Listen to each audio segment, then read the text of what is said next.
Why does changing your mind sometimes feel like losing a part of yourself? If beliefs are supposed to track truth, why do they so often track our tribe instead? Why does a challenged belief feel like a personal attack? What does your brain think it's defending when it defends an idea?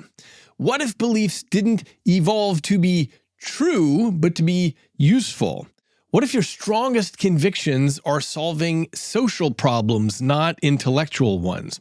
Today, we'll speak with public intellectual and neuroscientist Sam Harris about the topic of our beliefs. Welcome to Inner Cosmos with me, David Eagleman. I'm a neuroscientist and author at Stanford, and in these episodes, we sail deeply into our 3-pound universe to understand how we see the world, and importantly today, what we take to be true about it.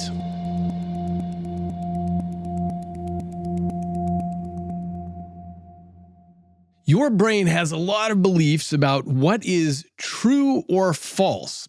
So if I ask you, is Paris the capital of France? Your brain immediately judges the truth value of that statement. Is it accurate or inaccurate? How about if I ask you, is 10 plus 10 21? Your brain has to take in the auditory information and compare it against what it knows and make a decision. And most people would probably agree with your judgments on these questions. But this can, of course, get more complex when it involves other kinds of beliefs, like Muhammad was a holy prophet chosen by Allah to deliver a message to humanity. Some people think that's a true statement, others think that's false. Or the statement, early abortion should be supported, or Trump is, on balance, a good president, or whatever. I'm not suggesting how you should evaluate these sentences. I'm just pointing out there are lots of sentences I can say that you might find true or false. So every moment of your life, your brain is making commitments. You're not necessarily announcing these or thinking about them consciously. They live under the hood, but these commitments shape what seems true, what feels threatening, what deserves attention, and what can be safely ignored. These commitments we have are what we call beliefs, and beliefs are how the brain turns information into action. In other words, they determine whether an utterance becomes something you respond to or something that fades into the background.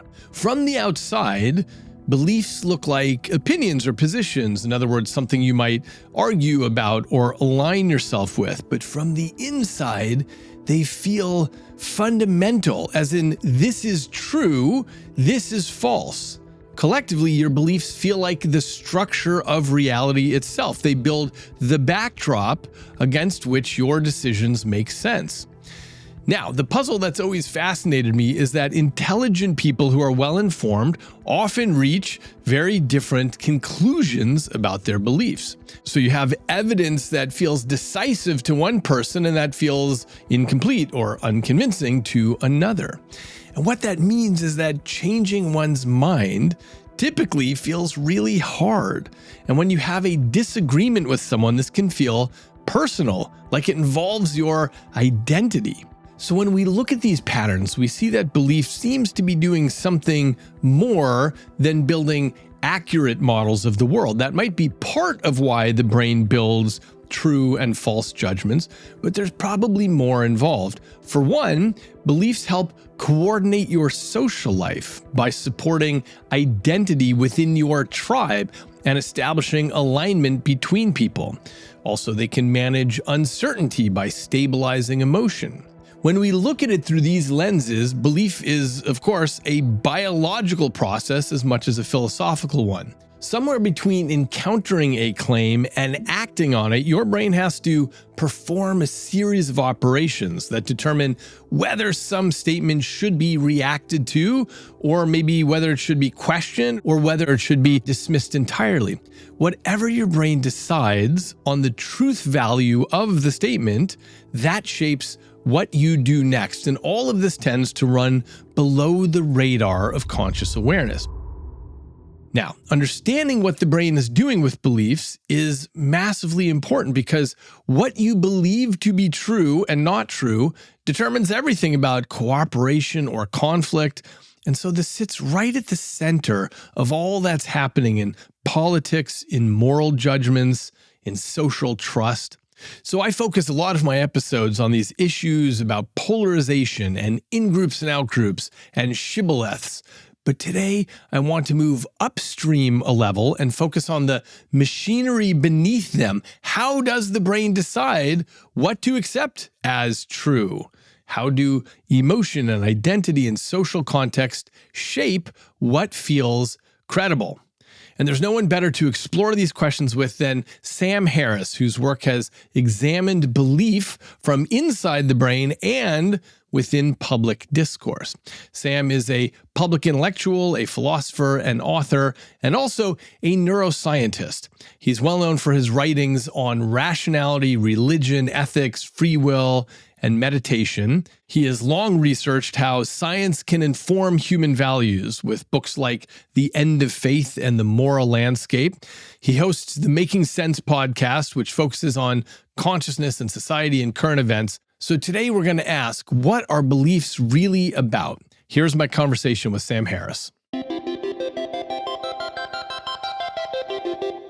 So Sam, I want to talk with you about belief. Many years ago, you did neuroimaging studies on belief. So let's start there.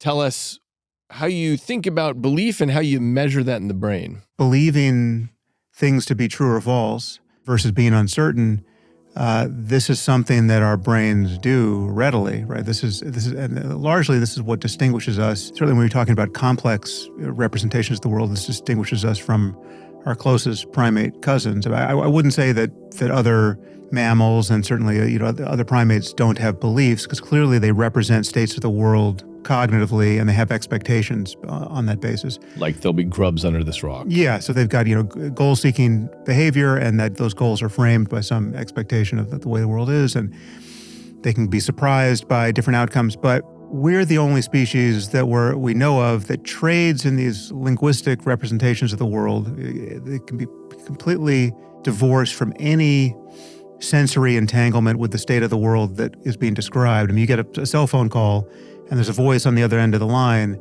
and it says, we've got your daughter, and you got to come up with $1 million to get her back.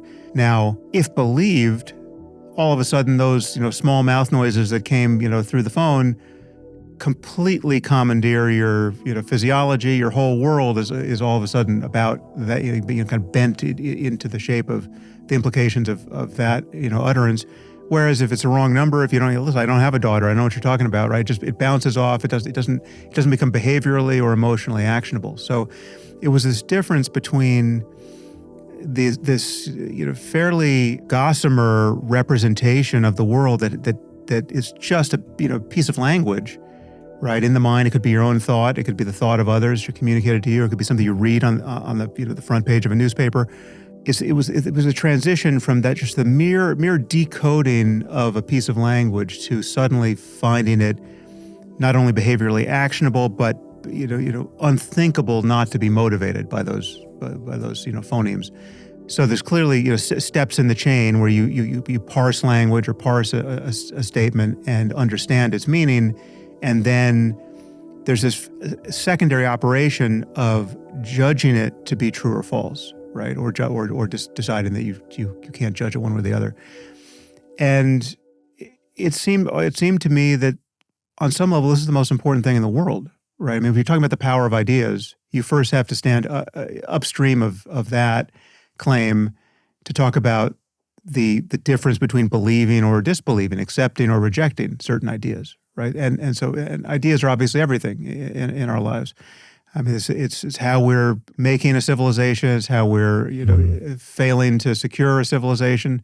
It's how we're needlessly producing harm for ourselves and others. I mean, belief is claims to knowledge, true or otherwise, are everything. Right, and so the question in my mind is, what was the brain doing to find something behaviorally actionable, or to find it not, based on accepting or rejecting a claim to knowledge about the world?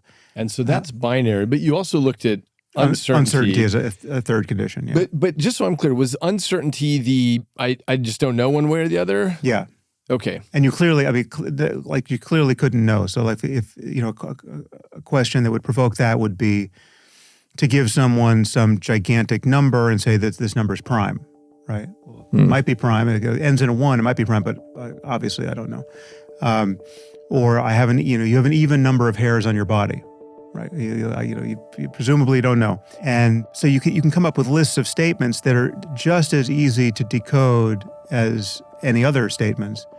But what you come up against, once you understand them, is that there's really no way for you to know what's true. Got it. So you've got, I either believe this to be true, give me an example of what you used. My hypothesis was that belief, disbelief, and uncertainty were content-independent operations of the mind and therefore of the brain. So that if I gave you a statement like 2 + 2 = 4 versus 2 + 2 = 5, and those are parsed and analyzed very similarly, right? You just however you understand arithmetic at the level of the brain, you're doing that, but you're coming to the opposite conclusion based on those two examples.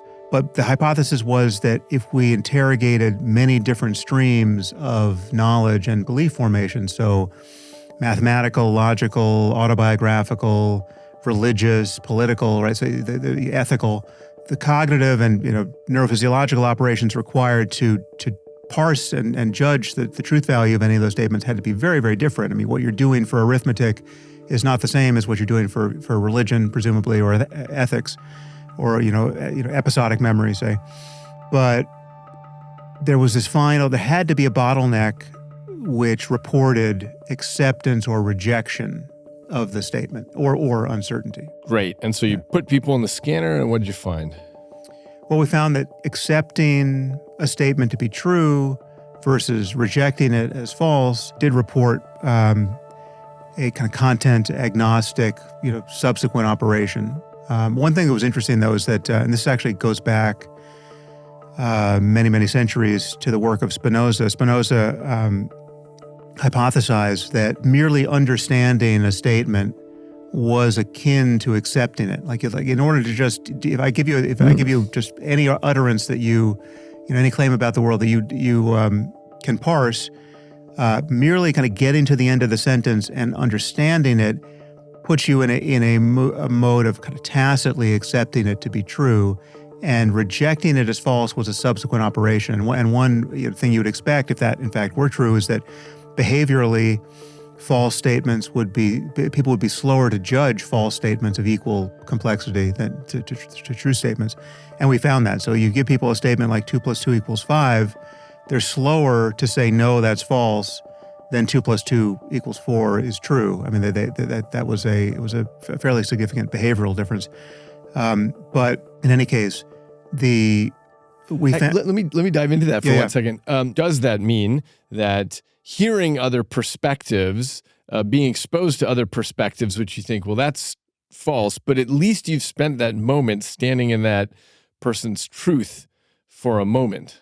So, for example, with political debate, one of the things that I think is the most important for students is to, get a 360 view of the arguments, to debate from both sides and be ready to do that. When we were in school, I think, I don't know if this is retrospective romanticization, but I believe that was more common. You would come into a debate ready to do either side, and therefore you knew the issues and the nuances slightly better than let's say a kid who's in college who thinks, all right, this is the truth and I'm not going to entertain another hypothesis.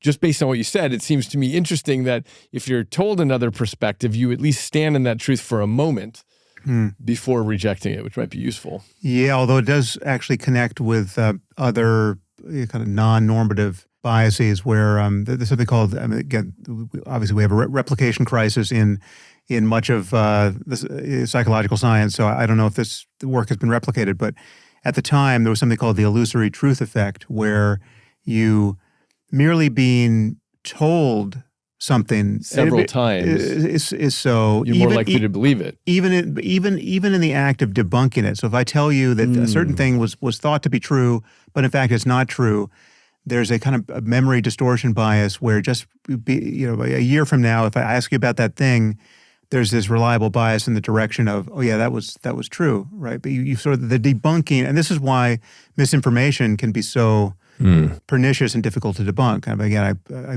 bracket this with not knowing whether or not I'm now spreading misinformation because I don't know if this is washed out. I've certainly heard the illusory truth effect many times, so now it's stuck in me as a truth. Okay, fine. So coming back to this then, so Spinoza said, you have to evaluate something as though it's true. You stand in that space for a moment before you make your decision that that's actually false. Yeah. Where were you from so there? The reporter of that in our study was mostly activity in the anterior insula, which is, as you know, the insula is the cortical structure that is, very focused on interoception, and it's just the kind of states of the body are being evaluated here and discussed. I mean, the discussed literature suggests that it's mostly driven by the insula, and it's so that this was somehow unsurprising to us because it does seem. I mean, I think just you can get in touch with this in the first person subjective way.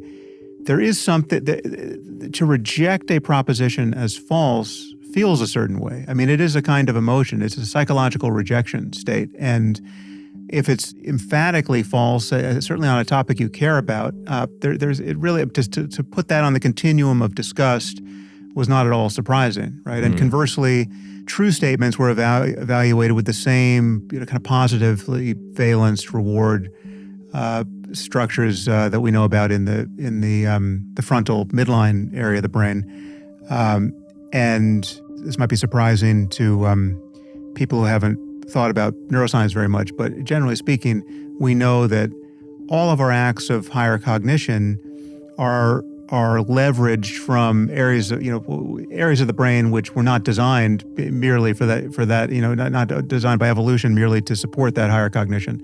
So clearly, you have to do math and language and neuroscience and everything else that only humans do, using these structures that even our chimp cousins have. So when you hear something false, activates some sense of disgust. When you hear something true, it's beautiful and rewarding. Yeah. And there was one other piece that and this came in a subsequent study when we were looking at political versus and religious versus just kind of semantic, more ordinary beliefs. We found that beliefs that there was a subsequent study which I ran with Jonas Kaplan at USC. He's over in Damasio's lab, where we tried to, in real time, push back against people's strongly held beliefs while they were in the scanner. So we'd present them with a proposition which we knew in advance that some subjects would strongly believe, some would strongly disbelieve, and we try to push their beliefs in the opposite direction, giving them fairly persuasive, but still in many cases kind of just sham evidence, right? It's like someone would be put in the scanner, and we would ask them to rate on a scale of 1 to 7 their confidence that secondhand smoke is a significant health concern, right? And then we would present, I think in this case it was sham evidence against that conviction, seeing if we could knock it back. And but we did this for beliefs that would be nonetheless strongly held, but around which we wouldn't expect someone's identity to be really anchored, versus beliefs that were political or religious, where you would imagine that they'd be more resistant to revising their opinion, whatever your evidence, right? And we found that areas in, again, midline, but now in the posterior regions of the brain, kind of classically kind of default mode network areas, were preferentially upregulated there, where, and some of these areas are, there's other work showing that when people are given stimuli that are interrogating self-representation itself, like if I give you a list of words and ask you which of these words apply to you, a word like patient or kind or anxious, and then people are, if the task is this me, right? That's the same region that gets activated. So, at least in that experiment, we did produce some evidence that beliefs where people were resistant to modifying their beliefs, no matter what the counter evidence was, were of a sort that seemed to be invoking kind of this self-referential processing. So beliefs are tied to identity. Yeah, not all, but like again, there were two buckets. Some could be strongly held, but presumably your identity isn't so tied up in whether secondhand smoke is a health hazard, versus something about abortion is wrong, or whatever your political conviction was that we analyzed in advance. So this leads us to the question, I think, of what is belief for, from an evolutionary point of view? What are these beliefs useful for doing for the rest of the brain? One idea about beliefs is that they're trying to build an accurate model of the world. Another version of beliefs is that it has to do with something social, as in belonging with identity, and the Kaplan et al. Study you just pointed to would certainly support that. And then another that people propose that has to do with emotional regulation. It makes you feel better, more certain, less anxious about particular things. Especially, I think that would apply to, let's say, religious beliefs. And it may not be that there's anything exclusive about these answers, but if we were thinking about weighting them, how do you see the function of beliefs? Well, I think it subsumes almost every act of cognition apart from kind of pure kind of sensory engagement with the world. And even in that case, you can translate the sensory experience into kind of belief talk. I mean, it doesn't have it's not mediated linguistically in the same way, but like my belief that that's a table, it's built up over, in many channels. One channel is I can see it, and I can see that it's, supporting your drink. And so we're using that as a table, whatever it is. But the linguistic mediation comes into play when we might say, would you go put that over on the table? It's so like so now I have this abstract representation of a table. I walk into the room, I find the table, right? So obviously we're engaged in this in multiple modes. But once you break free of just moment to moment, behavioral imperatives of navigating our immediate environment, it's almost all linguistic or imagistic representations of possible states of the future, plausible states of the past. We try to reconcile our memories when there's any kind of discordance there. But again, we're just trading in language. Oh no, he didn't say that. He said this. Or no, that wasn't on Tuesday. That was on Wednesday. And it's all we're doing is talking to ourselves and talking to others about what the world is like and what our place in it is, and what should we do next. I mean, we have this massive navigation problem, which covers really our life in every respect. I mean, even I view morality as a navigation problem. I mean, morality really is a story of what should we do next, or in the future, right? Like what's the right thing to do. So you get two people in a room, and for whatever reason, their incentives aren't aligned, and there's some kind of negotiation, and then it immediately becomes a conversation about what's the right thing to do, what's the fair thing to do, what did we do last time. And if you actually kind of drill down on what's happening at each point along the way and what is anchoring everyone's emotional response, you're looking at knowledge claims about the way the world is or the way that it's likely to be, and people's kind of the weightings, the emotional weightings people are giving these claims with respect to kind of a probabilistic sense of the likelihood that they're true or false, right? So if someone says to you, "Oh no, that's not what happened," there's a very controversial shooting in the news right now that has kind of shattered the country in the last 12 hours. An ICE officer shot a woman protester in her car. Millions upon millions have seen the video and have rival interpretations of the video based on what they believe is plausible to think based on the angle they were looking at, and et cetera. All of this is a story of rival beliefs framed by different shadings of facts. But again, facts in this case are beliefs upon beliefs upon beliefs that people are granting more or less credence, right? So like in this case, the woman was driving her car toward the officer. So was she trying to get away, or was she trying to run the officer over? Now, how you interpret that maneuver changes your sense of the ethics of it completely. What is an officer supposed to do when he's no longer physically in danger with his gun, but his gun is drawn and he's already shot one round at the suspect. You either know nothing about that or you know a lot about that and you have very strong convictions about what the right thing to do is or what the legal thing to do is. Again, this is just a blizzard of propositional claims, linguistically mediated propositional claims about the way the world is or should be, and it's all a matter of belief and our credence around it.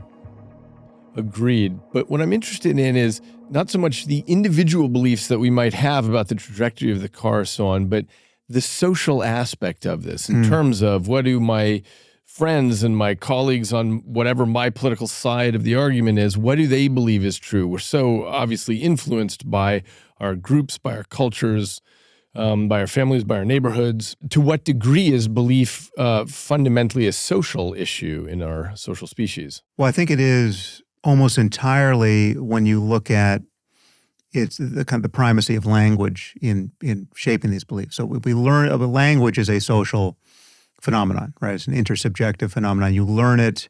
I mean, it's not that we don't have a propensity to learn it. Obviously, we do, and that is kind of a private, individual fact about each of us. But when you look at how it gets trained up in dialogue with your parents and caregivers and the other people in your environment from your first hours of life, it's an intrinsically social phenomenon which we then later internalize such that even when mommy and daddy leave the room, we're left talking to ourselves, right? And so there's that kind of inner voice that gets kindled and which we never seem to shake. Most people are mediating all of their experience with language, and we do this with one another. It is the basis of virtually all human cooperation. I mean, it's certainly cooperation with respect to any complex task. I mean, like if you got up and started a trip, I might wordlessly and instantly, grab you to keep you from falling over, or you drop something and I try to catch it.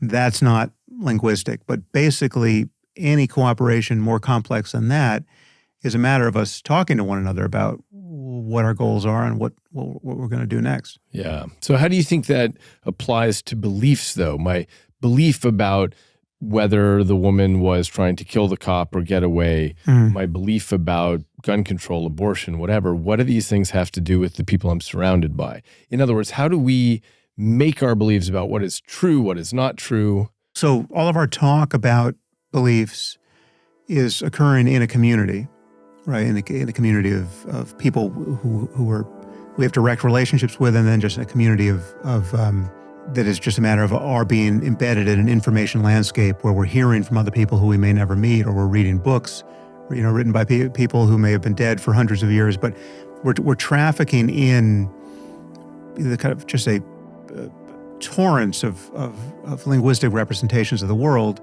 and we're constantly revising or resisting revising our view of the world on that basis, right? So you read something, and this is where various reasoning heuristics, normative and otherwise, come into play. Where you have something like confirmation bias, right? Which in science we're alert to the fact that this is a kind of cognitive defect or failure mode, where it's like if you're just looking for the confirmation of your cherished hypothesis or your cherished opinion, well, then we know that's just not a good operation to see if, in fact, you're in touch with reality. And so, but in every area of discourse, whether it's a formal one like science or if we're just gossiping with friends, we're constantly trading in statements about the way the world is, and these statements could fall into various categories that are more or less morally salient or psychologically combustible. I mean, so if you're talking about religious beliefs, like core religious beliefs that are foundational for a specific community, obviously those have a different gravity to them, and they are all pathologically, in my view, they are protected by certain norms that are really the antithesis of what we do in science, where religion is the only area of culture where the notion of dogma is not pejorative, right? I mean, dogma is literally not a bad word. Dogma is traditionally a Catholic, Latin word. These are the things you're going to believe without, sufficient evidence, and you're going to believe them as much as you can believe anything, and they're not on the table to be argued against or revised. Right now, in science, if you tell someone, well, that's just you're being dogmatic, or that's a dogma, well, then that's not that's definitely not a nice thing to say about somebody's reasoning. So it's everywhere, and again, the hypothesis going into this original neuroscientific work was that there's something importantly similar across all of these domains that we're doing, where you're accepting a representation as behaviorally valid, or you're rejecting it as not, or you're in a kind of holding pattern where you just can't know one way or the other. But I still want to understand, what is the difference, either from your neuroimaging studies or just how you've thought about this over the years, what is the difference between, let's say, scientific and political and religious beliefs? They're all beliefs that you might take to be true or false, but it does feel like the social component is a really important one to political beliefs, maybe to scientific beliefs too in some cases. The emotional regulation might be really important to religious beliefs, as in, I've got a lot of anxiety about this, and this makes me feel better if I were to accept that. So there are these different components about why we believe. In other words, if we take the position that belief isn't actually just about figuring out what's true in the world, which we wish it were, but it's clearly not that in brains. So this is my question for you. How do you think about when beliefs are for the purpose of social cohesion, when they're for the purpose of emotional regulation, and when they're for the purpose of getting the right answer for predictive accuracy in the world? Well, I think all of that is still pretty knit together. But yeah, I would agree that certain beliefs function, or certain professions of belief at least function as kind of loyalty tests, or signaling as a shibboleth, as where you're signaling group membership, right? Like we have a code, and on that basis, there's a level of kind of social trust and expectations about each other's ethical intuitions and political commitments, and it's a kind of shorthand.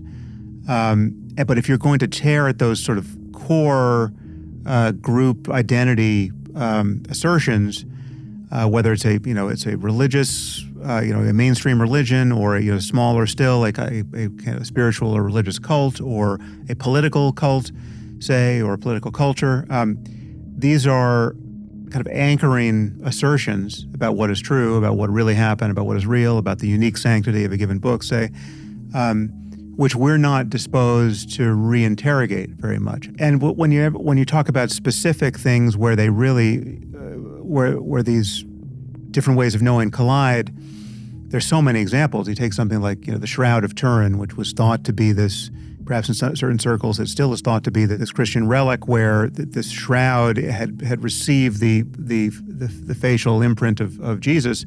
It was thought to be his burial shroud, but then carbon dating was done on it, and it was revealed to I think it's the 13th century relic. So it's it's a kind of 1,000+ years off from being the real shroud. So is this a claim about purely religion, or is this now? I mean, once carbon dating gets invented and you can use it, it suddenly becomes a claim about chemistry, right? So I mean, that is the enduring tension between science and religion. Whenever you're making claims about the world, about the past, about what happens after death, about the way the mind works, about the connections between people, tangible and invisible, you're at least in principle risking making claims that wander onto the territory of every other way we judge the truth value of claims about the world. So why is it so hard for, let's say, highly intelligent people to come to agreement? I mean, we know in any science department in a university, people argue, they spend their careers arguing. Again, if this were just about the brain trying to find predictive accuracy, that would be very difficult to understand. But because of all these other components to it, the social, the emotional, it's a much more complicated thing, the search for truth. It is. I mean, you can sharpen it up more than we tend to. For instance, you can be alert to the problem of someone making claims that are unfalsifiable. Right, so this is something that Karl Popper, the philosopher of science, gave us. Just the litmus test for him was the falsifiability or lack thereof of a statement. That was the boundary between science and the rest of our thinking. So, what does it mean to make a claim that is unfalsifiable? It means that you're saying something is true, and yet there's no state of the world that could not even in principle a state of the world that we can imagine that would report the falsity of the claim. Well, then it is. What's an example? This is the world, as the entire world, the cosmos, everything that is apparently real, was created by God just 10 seconds ago. But what God also created were all of the memories and all of the backward-looking evidence we think we have about the antiquity of the cosmos. But the cosmos is actually 10 seconds old. We just have all these memories jammed in our heads and all of this stuff on the internet, et cetera. And the rocks are the way they are, and so nothing would be different. But this is my claim. This is my magical claim, right? So it's unfalsifiable. Every time you're going to give me something that you think would falsify it, I can just kind of layer into the thesis. Well, no, God made it that way, so as to make it seem like that way, right? So we tend to not be interested in claims like that for good reason, right? Because they're not. One, they run against the grain of a very useful heuristic we have in science, which goes by the name of Occam's razor, but more generically, just the idea of that a thesis should be, insofar as it's possible, parsimonious, right? Like you shouldn't just proliferate your claims, so as to shore up. I mean, we don't want epicycles within epicycles within epicycles. We want the most elegant, simple thesis that still conserves the data. But I still want to understand, if you got, let's say, Popper and Spinoza in a room together, here you've got two very clear thinkers, but there would be beliefs that each of them hold that they would end up disagreeing on. And again, I'm just circling back to this point that it can't be just about the rational. There are all these other reasons why humans hold beliefs. The social and emotional are the things I keep banging on about. But this feels important to me in terms of understanding why it is so difficult, why there's such polarization. Because what would be great is if we could sit down and make our statements, shout everything in all caps on X or Blue Sky, and everyone sees the logic and says, "Oh, okay, we agree," and the whole world would come to agreement. But that will never happen, and I've just been curious about why beliefs are so different in different heads and often so intractable. Yeah, well, people have. I mean, obviously, people are driven by more than just a desire to not be wrong.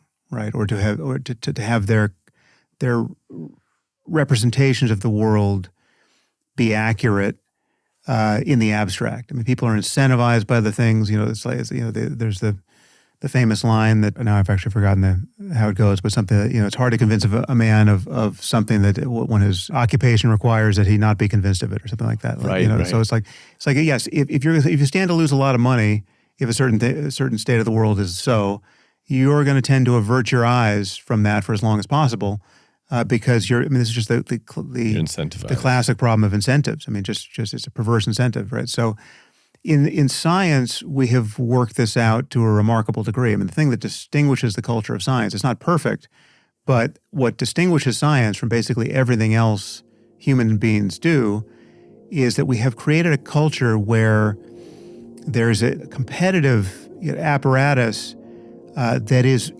error correcting by its very nature, right? Like we could both be in neuroscience and have rival theses, and we're trying to falsify each other's claims, or at least pressure test them. And science is the only part of culture where you can actually win points for proving yourself wrong, right? Like it doesn't happen as much as we would want it to, but it really is kind of a gold standard moment of scientific communication for somebody who has had a cherished thesis for, decades to admit he or she was wrong about basically everything in public, and to thank the person who did the work that showed that he or she was wrong. Right? I mean, that, people have, again, it probably doesn't happen in real time as much as we would want, but it certainly happens, and it really is the quintessence of the scientific enterprise, right? And what is not the quintessence is to see some scientist who is just clearly emotionally attached to all of the sunk cost of his work, his work and his reputation, and he's been known for this thing. And this battered thesis is losing its credibility among the next generation of scientists. And this old warhorse is holding on to this doomed project despite the fact that there's now a mountain of good argument and good evidence piling up against him. At that moment, it's actually, it begins to seem more correct to say that what he's doing it's not like an alternative version of science. It's like no longer science, right? Like you're failing these obvious tests of credibility, and the obstacle course has become too complicated for you emotionally for some reason, and you're no longer navigating it. Yeah.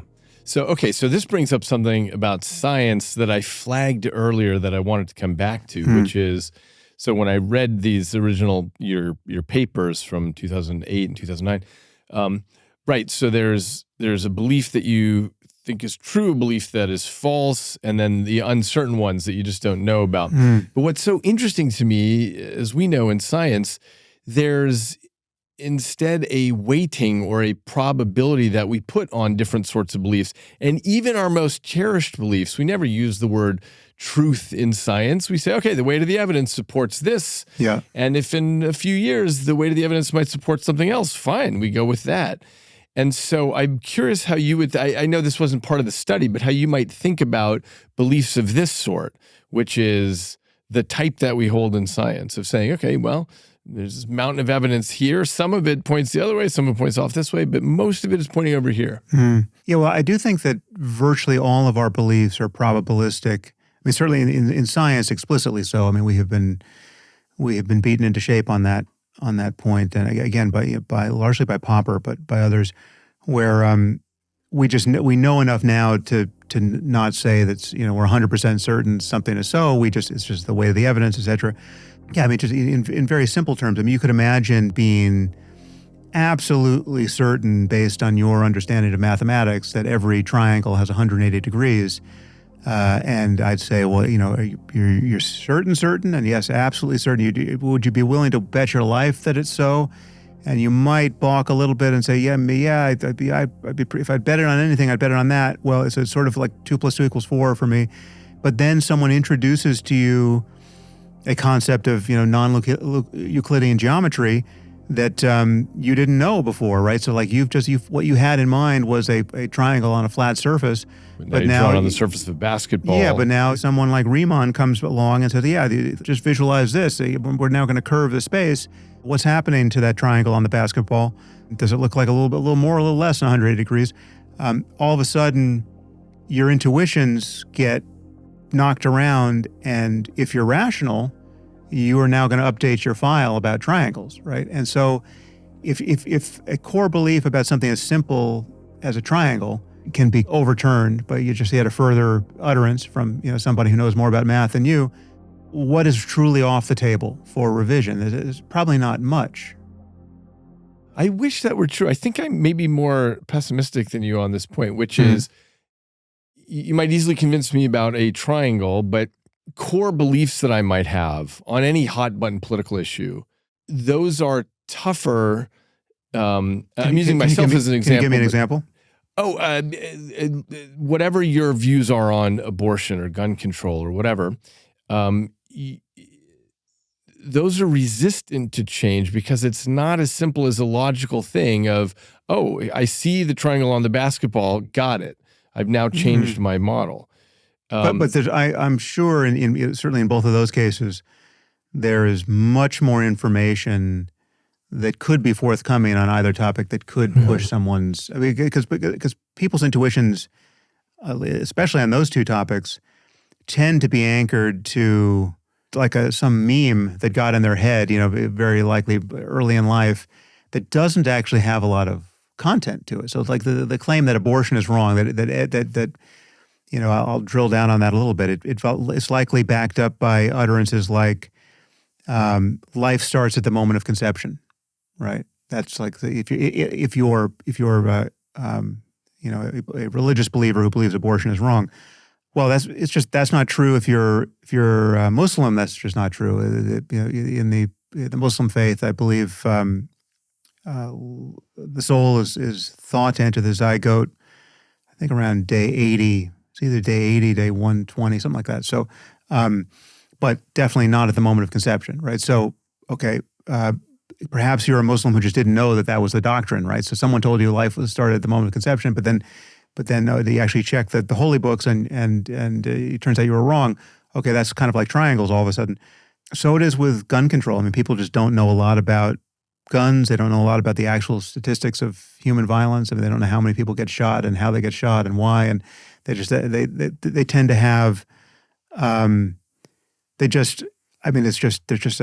it's a thicket of ignorance and assumption on lots of these topics. I'm not sure I agree with this in the following sense, just because I've known very closely family members and friends on very different sides of this issue who are extraordinarily knowledgeable and bring up an infinite encyclopedia of statistics about these issues, but they're on opposite sides. Right. So ignorance isn't, I think, a way that we can explain away some people's positions on this.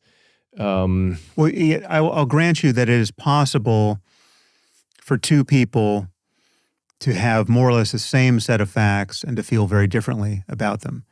And then the question is, what explains that, right? So like, what else do they believe? Right. What is it about their internal model in this world and their expectations about the future and the government of the future and the crime of the future and so on that makes them feel that, hey, I don't need a gun in my house, I do need a gun in my house, whatever it is. Yeah. So in that case, I would say they're weighting different probabilities. I mean, so it's almost never the case, especially for that debate, it's almost never the case that you're talking about two people who are in touch with the same set of facts. I mean, because it's just, the people who are deep into gun culture, it's all about the Second Amendment, and they're happy, they love shooting guns, they have guns, they're comfortable around guns, they know they can store them safely, say, and they've spent 10,000 hours rehearsing scenarios where they would have to defend their lives or the lives of their loved ones against some malicious intruder, and that's that's become a deep part of their identity. Even that person is dealing with a very different set of facts than the person who has no experience with guns, doesn't want any experience with guns, hates guns, thinks they're dangerous, thinks it's just appalling that we live in a society that has so many guns, and we've got this absurd level of gun violence that's that makes us an outlier of an outlier in in the developed world, and just a kind of it's a horror show. How did we get here? It's like just pure masochism that we were living with this, the religion of the Second Amendment, right? So those two, the people, no matter how well informed each representative of those two camps thinks they are, I guarantee you that in almost every case they have very different beliefs about what is actually true in the world with respect to the rates of violence. They might both be holding on to facts, though. They're paying attention to different facts. So the gun owner is paying attention to things like tyrannies of governments and what happens when governments take guns away from the citizens and so on. Those are the kind of facts they draw up.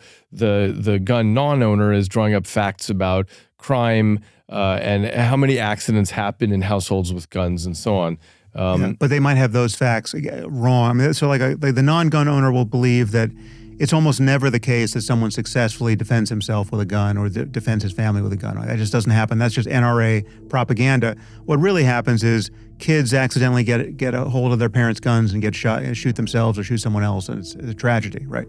And the statistics around gun violence are highly politicized, and it's very hard, in fact, to go in with an open mind and figure out what is actually just real, empirically. Because it's been so polarized. But even if we create the perfect case where they really do have the same sets of facts with respect to what is being talked about, there are other facts and other kind of propositional attitudes, beliefs that are covertly working to change the sort of the weightings that they're giving to all of these facts. So like there are people who are just, for whom the prospect of finding themselves helpless to defend themselves or their loved ones from evil, that is an outcome that is so bad. I mean, the utility function, that is so much worse than all the other bad things that could happen in life, that whatever low probability you put on it, the probability, let's say we could agree about the probability of a home invasion, where the person has come to murder you and your family, right? Whatever that probability is, if I weight that as worse than everyone dying in a fire and 100 other things that you think are probably worse than a home invasion, then we just have different utility functions. Yeah. Right. And that is often at play. I mean, that's where emotion comes into it, where you see people get really, we seem like we're just having a conversation about facts, but you see people even granting the same sets of facts become highly polarized and energized around the significance of those facts. Yes.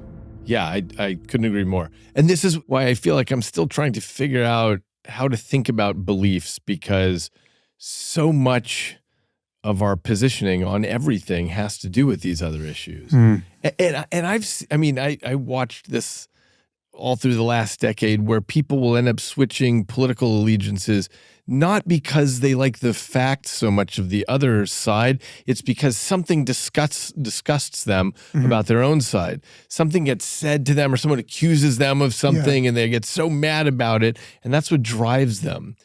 But so politics, I mean, the one thing that's so frustrating about politics is that it should be the space in which we rationally operate so as to cooperatively produce outcomes that improve our lives, right? So it's like politics really is an art of cooperation, and yet and to do that well, we really have to. I mean, reason has to be the master value. I mean, what's true, what's plausible.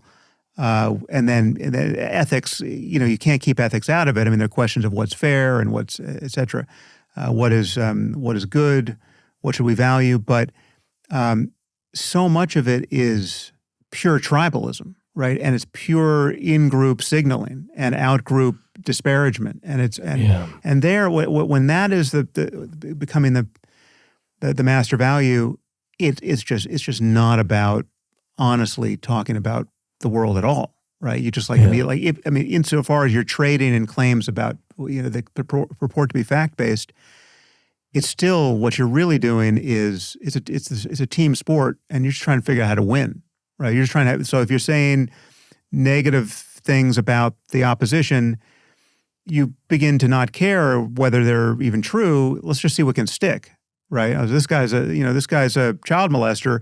Well, what's your evidence for that? I don't know. I saw something somewhere on social media, but if I keep repeating it, enough people are going to think he's a child molester that it could harm his chances come election time, right? So it's like that's the game, and it's awful, right? It's just so degrading in principle because it's leveraging the most antisocial emotions. Mostly, it's leveraging fear and outrage. I mean, like irrational fear and outrage and false certainty, or the pretense of certainty, where you actually have no rational basis for certainty. Yeah. And in fact, this reminds me, I want to come back to something at the very beginning about a belief that one might think is false. You found that activates the anterior insula, presumably a sense of disgust about that. I wonder the degree to which this might differ based on different false information. Some false information, for example, you see something online, clearly misinformation, disinformation, and one might think this is really a concern for my side of the political argument, or for my, ethnic group, or for my anything. This kind of misinformation, I'm simulating the future. What if everyone believed this piece of misinformation? That's really disastrous.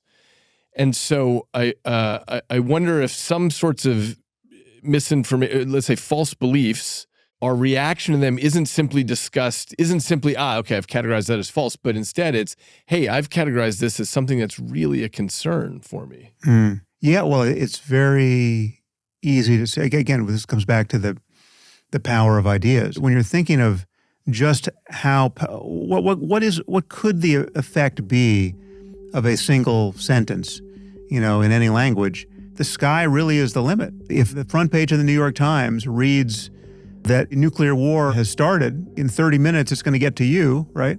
That's everything, right? It's just we're just decoding words in this case on a website, and yet unless we can figure out some reason not to grant them credence, right? It's like, okay, wait a minute, this has been hacked. Is it April Fool's Day? Is there something wrong with my computer? It's like, is this really the New York Times? Is that really the website? Now with AI, we're on the cusp of having to declare, epistemological bankruptcy with respect to the internet, because any video can now, virtually be faked, right? So even now, if we saw, a video of Vladimir Putin saying, "I've just launched, our full arsenal of the evil empire of the United States," that'll be there in 24 minutes. If we saw that and it was translated perfect Russian, and you saw, Garry Kasparov saying, "Yeah, that's really Putin, and that's really Russian, and that's really what he said," and it's now on the New York Times website. Now you're thinking, wait a minute, now does the New York Times have sufficient technology to detect deep fakes? Do I really have to believe this? But once you can't grab a handhold to resist this slide into just helplessly imbibing the propositional import of those words, right? World War III, you're emotionally and behaviorally completely exposed to the implication of that claim. Oh, that's interesting. You're exposed to it, or you've put up walls against it? The way to put up walls against it is to find, there are if it's big enough, it becomes irresistible. But there are many ways to put up walls against beliefs we don't like the taste of, right? Like, we can ignore them, we can move on, we can distract ourselves.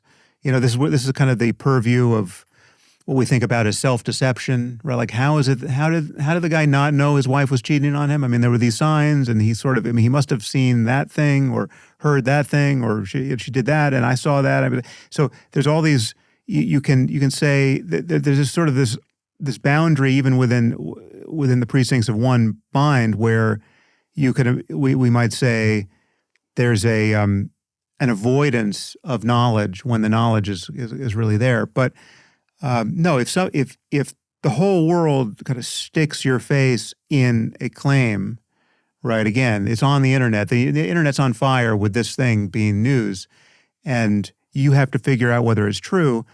Again, it's really just a matter of words or images that purport to represent the world suddenly transforming your life, right? This is all of a sudden, this is like literally a sentence could be spoken to both of us that was so incontrovertible, given the framing around it, given the way we both know the world is, given how much would have to have been faked in order for it to come that way to us from that source, right? This goes to the role of authority and gatekeeping, and right. So, but provided it comes, over the transom at just the right angle, the distance between us in this moment, reasonably comfortable and without much of a care in the world, and absolute panic is just, is not much longer than it took to decode the sentence in the first place. It's like, holy shit, right? It's rare that the stakes are that high and the testimony is that, unimpeachable and unequivocal and irresistible, right? So we're more often trading in the land of, well, it doesn't matter that much whether it's true or false. I'll take it on or not. I can act as if it's true, but if it turns out not to be true, so we're dealing in probabilities where, yeah, we're willing to bet something in that direction, but we're not willing to bet everything in that direction. What I mean is, when you see a piece of obvious, blatant misinformation online, someone posts something stupid, and it feels like what your mind does is simulate, wait, if everyone thought this, if this spreads, if this meme goes viral, that's going to have consequences. Yeah.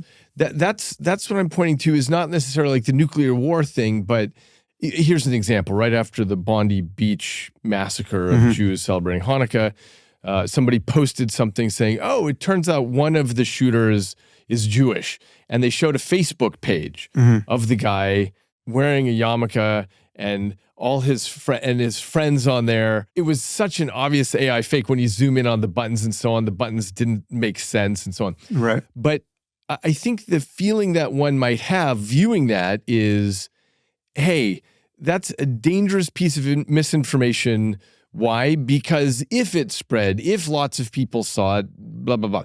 So what I mean is, it's not just the evaluation of, oh, is this true or false? It's I'm just wondering if the discussed element in real life might be what are the future consequences of that piece of misinformation? Oh, yeah. Well, yeah, no, I think that can make the feeling of disgust not only a neurophysiological analogy, it really can make it quite salient. I mean, if someone says something that you know to be false, or you have every reason to believe it's false, and not only if believed, it will open the door to just manifest harms in the world. Yeah. And it's an ugly, divisive idea that you believe was maliciously concocted so as to produce those harms, right? It's like it's got all this negativity stacked on top of it. Yeah, I mean, I feel disgust all the time, and consciously feel disgust all the time at what people pretend to believe, or what some people actually wind up being taken in by and actually believe. And the consequences in the world are obvious. I mean, in fact, once you put this kind of lens on to your view of more or less everything people do, you just see that all of the world's mayhem is a story of like kind of failures. I mean, apart from things that are visited upon us from nature, just like bad luck, just like, an asteroid impact or a virus, jump species, and now, we're suffering its consequences. Everything else is a kind of a self-inflicted wound based on bad ideas, just rank tribalism and conspiracy thinking and lies. I mean, conscious lies meant to divide people and to motivate them to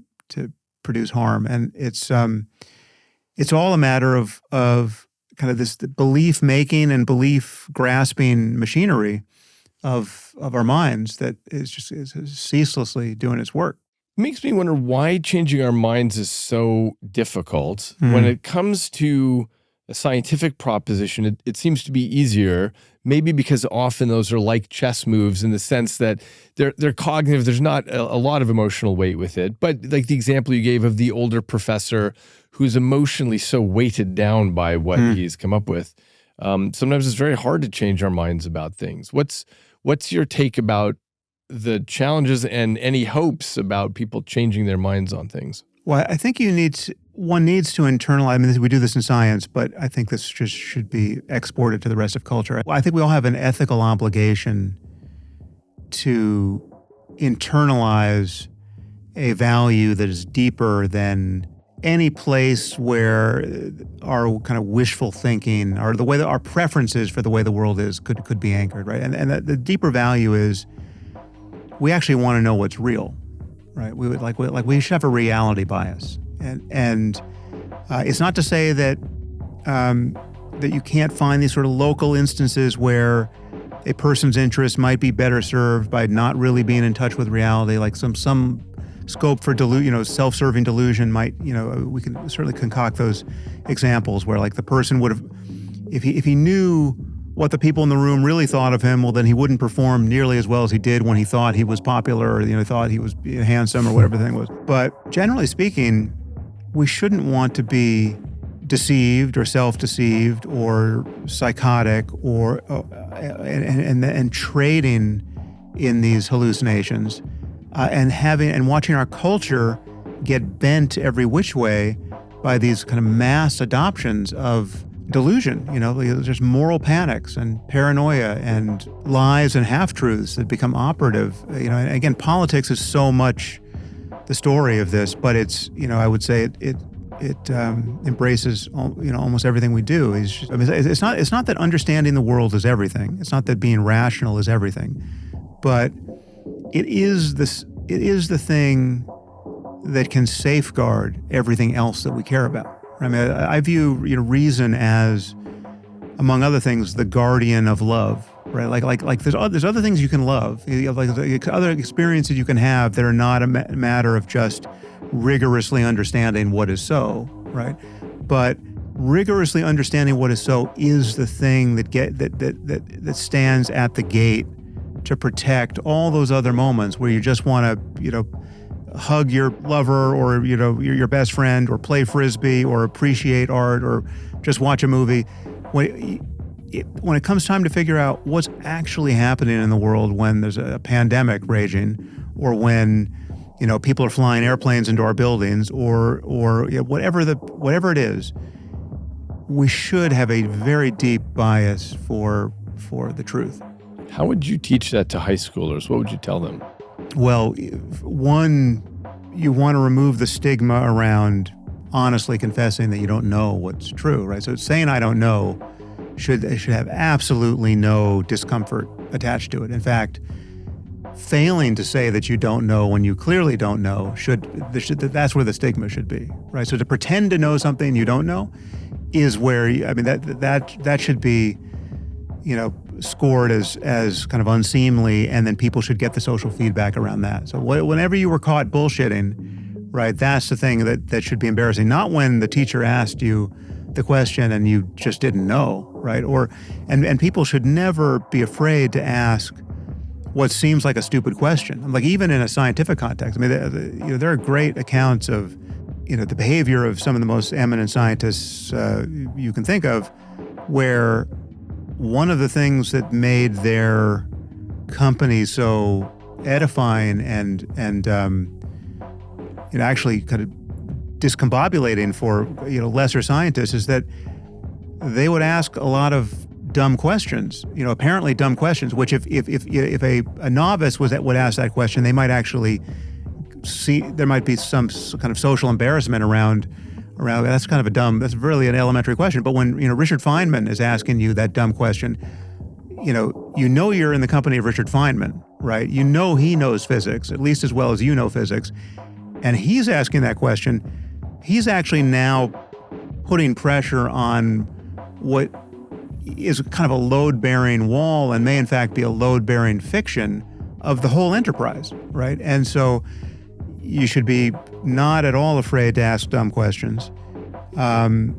And there should be this kind of master value where you want to calibrate your conviction rather finely with the weight of the evidence and the solidity of the argument, right? Like you don't want to be at 11 with your certainty when there's actually nothing to stand on, and you also should not want to be wrong for a moment longer than you have to be, right? Mm-hmm. This is the spirit in which I would have any debate on any topic. I mean, I tend to know what I think when I'm certainly on a topic where I'm in any kind of debate mode with somebody. But if someone makes a point where I see they're right and I was wrong, like my master value in that moment is not to defend myself, just to put a brave face on my error and try to, just kind of beat back the truth that they just articulated.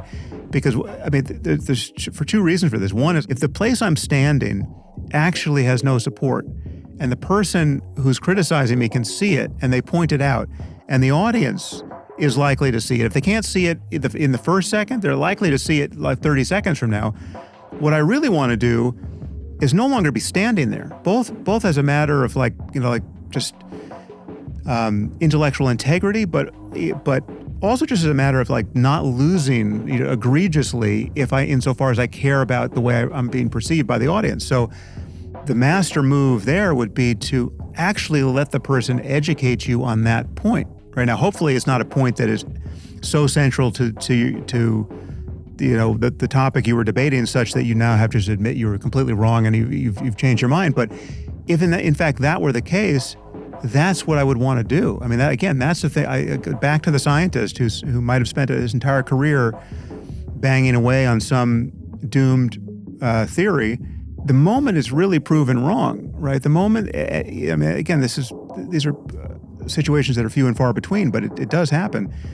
The pivot you want to be capable of making is just to be grateful to now know what's real, right? Like, I mean, that's where the reality, but we should be hungry to wake up from the dream of misapprehension. This is a hallucination that this is a spell we have to keep breaking. We come into this world not knowing what is going on, and our entanglement with it and with others and with culture and with increasingly sophisticated ways of knowing is continually trimming down this misunderstanding and aligning us with something. Again, we never get some final account where we can step outside of our view of reality so as to look back at it and say, oh yes, this is exactly how the map fit the territory. We're always just kind of living the map. But when we bump into a hard object, in the darkness, we should know we don't want to do that again. But it comes down to a very clear sense of what intellectual integrity is, and we don't teach that very well. We teach it well in science and in kind of rigorous areas of academia, like philosophy, and in other areas we seem to teach the antithesis. I mean, one of the worst things that's happened of late, and it has been a source of great cultural division, is that so much of what purports to be knowledge gathering in the ivory tower has become just rankly politicized, such that you have whole disciplines which have just been vitiated by politics, right? So it's a culture of activism that is masquerading as a culture of knowledge acquisition, and it's completely upside down, and therefore the revolt against the elites is all too understandable in light of this, and we're going to take a generation to recover, I think, from it. Agreed. I will say, by the way, as a total side note, I'm very hopeful about the role of AI in helping with this problem. And here's why. We can set up a debate bot so that each student debates the bot, some hot button issue. They get graded on the quality of their arguments. Yeah. And then they switch sides and they argue the other side. Why? Because the AI is great at doing this. It's calm, it's patient. It's able to do that with every student for as long as it wants, whereas no teacher could ever have that kind of time or patience. Yeah. So I think this is going to be really helpful in terms of teaching students this 360 view. Yeah. Is there anything you've changed your belief about in the last decade or two? This is pretty recent. Actually, this is part of the AI conversation. So I've been very worried about AI and kind of the fundamental question of the alignment problem. I mean, just what it's going to look like to build, truly superhuman general intelligence, and the ways in which we might do that wrong, and effectively, ruin everything because suddenly we have created technology that is more powerful than we are and autonomous and not aligned with our well-being, and we're kind of negotiating with it now, and it becomes this doomed chess game. Like it's like you're not going to play chess harder so as to realign the chess engine that is now just beating you at chess, and you're not going to negotiate with a super intelligent AI that's not disposed to take your advice hereafter. So I'm worried about AI. And I did think, at least 5-10 years ago, that autonomous weapons would be something that we wouldn't want to do. And that just seems like a very dangerous thing. And so I think I even signed an open letter that we shouldn't have autonomous weapons. I think again, this is not really a happy epiphany, but I do think that leaving the alignment concern aside, given the arms race with China clearly and other potential adversaries around AI, I feel like we just need to win that arms race, right? So I'm until I hear a better argument, now I'm in favor of all the ways in which AI can be adopted by the military, autonomous weapons included. I just think the failure mode of declining to do that work and waiting for China to do it is so obvious and excruciating that I'm willing to roll the dice on let's get there first. Whoa. the first time I heard about it, I was sort of like the gun control guy, like I don't want anything to do with guns and they're just dangerous and awful. And then I sort of just flipped to, no, we need as many guns as possible and we need them fast. But again, I'm obviously open to argument on that, but that was a very clear change of heart. Yeah. This comes back to the central theme that we've been discussing about how beliefs, in the laboratory, the way one has to study it is with simple beliefs and they're true or they're false. But in real life, they're tied to everything else, including our views of larger and larger geopolitical issues, such that you might have a flip of a belief predicated on these other larger issues about where you think the world is going politically. So given this other constellation of beliefs that people have that navigate their particular beliefs about politics or abortion or gun control or whatever, is healthy disagreement something that you see as possible? And if so, in what ways would you like to see that happen? Well, I think we live in the zone of healthy disagreement all the time, and we're constantly disagreeing with people we love about things. The question is, how much does it matter? And when it matters, it's like when you raise the stakes, then you begin to get uncomfortable, and you feel like you have to converge. I mean, it becomes behaviorally and emotionally imperative to converge. And certainly, when lives depend on it, well, then all of a sudden, then it's a kind of a moral emergency to get your facts straight, get summon the best argument and win. So it really it comes down to what the stakes are and whether we're in a zone that's anything like that which is indicated by the common phrase, or we're just going to have to agree to disagree, right? Like, well, yeah, over here we can do that and still be friends, and it's perfect, right? It's no problem. Like that's kind of the spice of life to agree to disagree about that. But over here, like we can't take another step until we figure out who's right.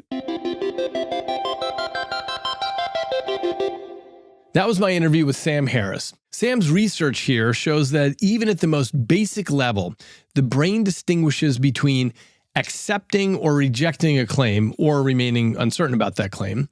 And that distinction the brain makes, that then roots what you do in terms of feeling and behavior. Some things you act on right away because you believe they're true, and other things you dismiss and they don't move any further through your neural system.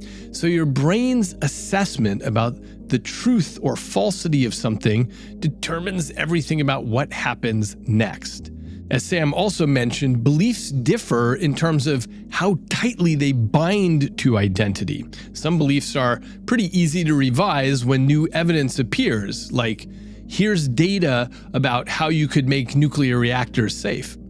But other beliefs are anchored to social belonging or moral commitments you have, or long-standing narratives about who you are and how the world operates. In those cases, changing a belief can feel like changing sides or stepping away from a community or giving something up that once provided stability. What emerges is a picture of belief as a kind of navigation system.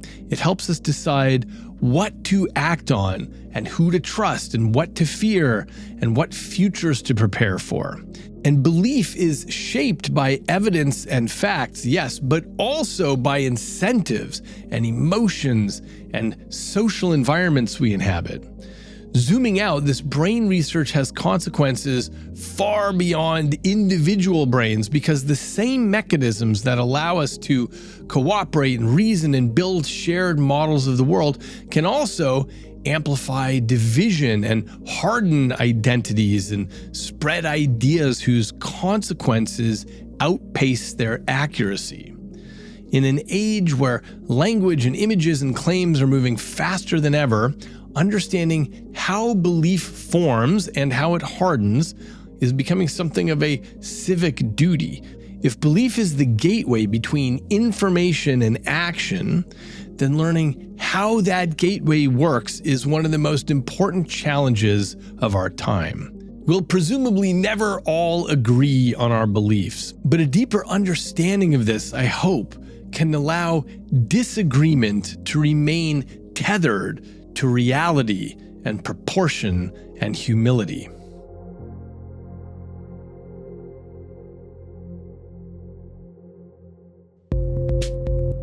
Go to eagleman.com/podcast for more information and to find further reading. Join the weekly discussions on my Substack, and check out and subscribe to Inner Cosmos on YouTube for videos of each episode and to leave comments. Until next time, I'm David Eagleman, and this is Inner Cosmos.